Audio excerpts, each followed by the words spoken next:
जय श्री राम भाइयों, जय श्री हनुमान। हनुमान चालीसा पाठ सिद्ध करने का बड़ा अवसर।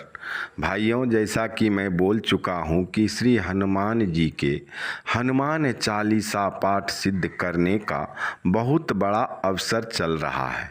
इस अवसर का पूरा लाभ लें। अभी यदि चूक गए तो फिर 1 साल तक इंतज़ार करते रह जाएंगे।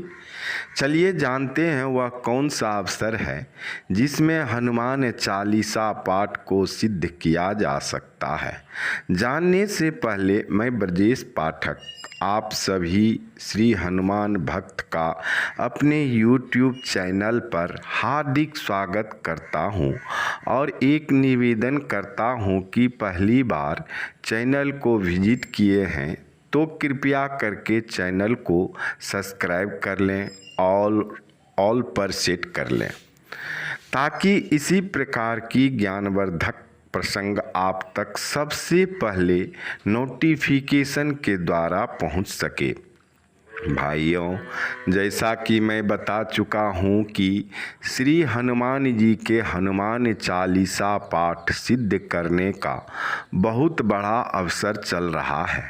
वह कौन सा अवसर चल रहा है, ये अवसर से भली भांति आप अवगत हैं। ये अवसर से भली भांति आप अवगत हैं और जान भी रहे हैं कि अभी नवरात्रा चल रहा है। यही एक बड़ा अवसर है जिसमें माँ दुर्गा शक्ति की देवी का सभी जगह पूजा पाठ हो रहा है। हर घर पूजा पाठ हो रही है। एकदम से वातावरण शुद्ध हो रहा है। माहौल भी पूजा पाठ का बना हुआ है।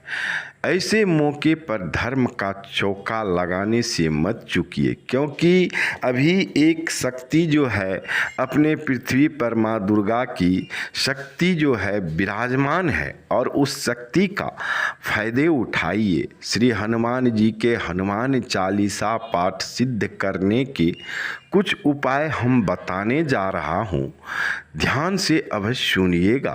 पहला उपाय है कि आपको एक शुद्ध जगह ढूंढनी होगी जहां आप निश्चित रूप से श्री हनुमान प्रभु की पूजा पाठ कर सकते हैं। दूसरा उपाय है कि अपने वस्त्रों को साफ रखें। वस्त्र साफ करके एकदम शुद्ध करके, हो सके तो लाल वस्त्र पहने, लाल आसन पर स्थान ग्रहण करके एक बैठक में बैठे जो आरामदायक हो।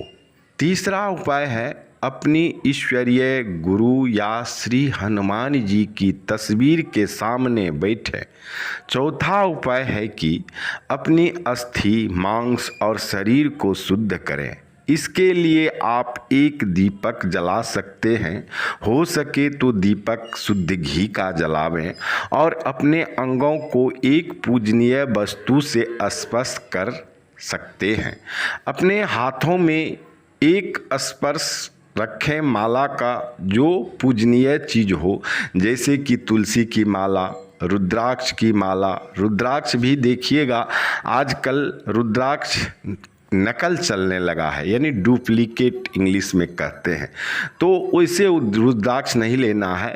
तुलसी, एकदम तुलसी को पहचानना आसान है और तुलसी का माला आप उस समय अपने हाथ में रख सकते हैं। पांचवा उपाय है कि नवरात्रि के अष्टमी के रात्रि में 9 बजे के बाद से लगातार 4 बजे तक हनुमान चालीसा पाठ को कम से कम 108 बार यानी एक माला जाप करें। इससे ज़्यादा भी कर सकते हैं। छठी उपाय यह है कि 4 बजे से पहले भी पाठ पर से उठ सकते हैं, पर उस रात्रि में सोना नहीं है, तभी पाठ फलित होता है। सातवीं उपाय है कि श्री हनुमान जी की तस्वीर आपके नाभि से ऊपर श्री हनुमान जी के चरण होनी चाहिए। आपके, इसको समझ लीजिए, श्री हनुमान जी की तस्वीर आपके नाभि से ऊपर लटका होना चाहिए या आपके आसन से ऊपर होना चाहिए, नाभि के ऊपर। और चरण उनके, हनुमान जी के चरण आपके गर्दन से नीचे होनी चाहिए, ये तो होनी ही चाहिए। और एक देसी घी का दीपक श्री हनुमान जी की मूर्ति के तरफ मुख करके जलाएं। 8वीं उपाय है कि अपने घर के मंदिर में ईशान कोण की तरफ मुंह करके आसन पर बैठकर हनुमान चालीसा धीमी स्वर में पढ़ें। 9वीं उपाय है कि हनुमान चालीसा पाठ करते समय शुद्धता का विशेष ध्यान रखें और शुद्ध शब्द का उच्चारण स्पष्ट होनी चाहिए। इस तरह चालीसा पाठ बोलकर पढ़ें जैसे आप श्री हनुमान जी को सुना रहे हैं। 10वीं उपाय है कि जब आप बहुत बार हनुमान चालीसा पाठ पढ़ लिए हो और मन करने लगे कि अब अधिक नहीं पढ़ा जा सकता, तो श्री हनुमान जी की आरती कर लें और अपने प्रसाद रूपी मिष्टान का श्री हनुमान जी को भोग अवश्य लगावें। याद रहे, प्रसाद में केला को शामिल करना कभी नहीं भूलिएगा। इसके बाद श्री हनुमान जी से क्षमा याचना करना है कि हे श्री हनुमान जी, मुझसे आपकी हनुमान चालीसा पाठ करते समय जो भी अपराध और गलतियां हुई होगी, उन सभी अपराध और गलतियों के लिए मैं आपसे माफ़ी मांगता हूँ। कृपा करके आप मुझे माफ़ करने की कृपा करें। मैं आपका और आपकी शरण में हूँ। आप ही मेरी सदा हर प्रकार से रक्षा कर सकते हैं। मैंने आपकी हनुमान चालीसा पाठ इसलिए पढ़ी है कि आप मुझे सिद्धि प्रदान करें और वो सभी लाभ प्रदान करें जो आपकी चालीसा पाठ सिद्ध होने से प्राप्त होती है। इस कारण मैंने चालीसा पढ़ी है। आप हमारे ऊपर प्रसन्न होवें और मेरी मनोकामना पूरी करें। इस प्रकार से किया गया हनुमान चालीसा पाठ लगभग सिद्ध हो जाती है। और जब किसी भयंकर परिस्थिति में आप फंस जाते हैं, अति आवश्यकता पड़ी, तो श्री हनुमान जी का स्मरण करके हनुमान चालीसा पाठ पढ़ना शुरू कर दें।